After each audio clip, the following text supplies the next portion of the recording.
Today we're talking about charging the Kandi Innovator. It has two different power cords that attach to the end of this one. So we're gonna look at these two and see, is it worth upgrading and what are the actual speeds at which we can charge from the two of them. Let's take a look at what they send us. From the factory, you get this gun right here, which basically allows you to plug it in. It's got multiple pins here. The other end of this looks like this, and we can plug it into these two options here. One of them is a standard household outlet. This is a 15 amp plug, so we're probably going to get like 1500 to maybe 1800 watts there. And then we've got the big boy, the 50 amp 240, and basically these two right here are the same as these two right here. We've got our neutral and then L1 and L2, so we should be able to charge twice as fast plus higher amperage, so really even more than that. And then our big old ground here. Up until now, I've only used this one and I've just plugged it into an outlet on the side of my house. But today I installed an RV outlet right here, which allows me to safely charge in all weather. And it is being powered from inside my well house by an off-grid system of FlexBoss 18 watt cycle battery. And then here's my well setup. And all of that is being powered by these solar panels when the sun's shining. My goal is to take the solar power and then charge the EV. The first thing we're gonna do is get a base reading on this standard outlet. Let's go ahead and do that now. I've just plugged it into an extension cord for now. And then here we're gonna go push this button, opens up the hatch, and we're gonna just plug her on in. We should very quickly see charging show up. Bad glare, but there we go, charging. Now that I've pulled up my monitoring app, we can see down here at the bottom we have 1,285 watts. What I'm gonna do right now is unplug the charger. Let's see what happens.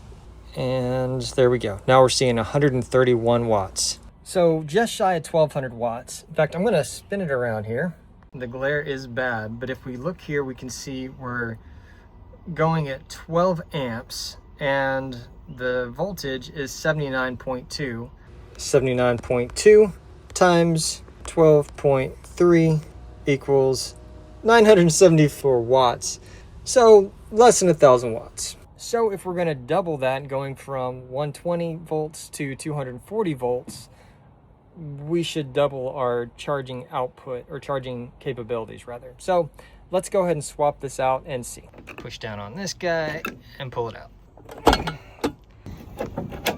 So bumping up from 12 amps to just shy of 20 isn't quite double, but it definitely increases the speed significantly. While it's charging, let's take a look at exactly what it's doing. So let's go like this. All right. So we've got three, they're basically 24 volt batteries. They're 25.6 volt cells, or 6 volts nominal amperage, 150 amp hours each. And the charger is back up under here. You can actually see it blinking right there, it's charging. So we've got the charger coming in here, L1, ground, and neutral. So is that all that's coming out of here? Because that confuses me a bit. Because if we're charging at 240, we would need an L1 and an L2, unless this thing here dynamically switches the L2 and the neutral when 240 is present. That's something I've never seen. It seems a bit strange. So L1, L2, and PE. PE is gonna be protective earth, that's our ground. But where's the neutral? I guess inside here it switches. It has to switch it. But here, it's got L1, neutral, and ground. And then those communication ones. I don't know. I'll have to think about this one. If you know more about this setup than I do, because clearly I don't know a lot. Let me know in the comments section below how this works. It just doesn't seem to match what I would expect. I'd love to hear your thoughts in the comments on electric side-by-sides and running them off of solar. If you want to see the full breakdown of, my first couple of weeks with it, I've got this video right here. Otherwise, this video right here is great for you. See you on the next one.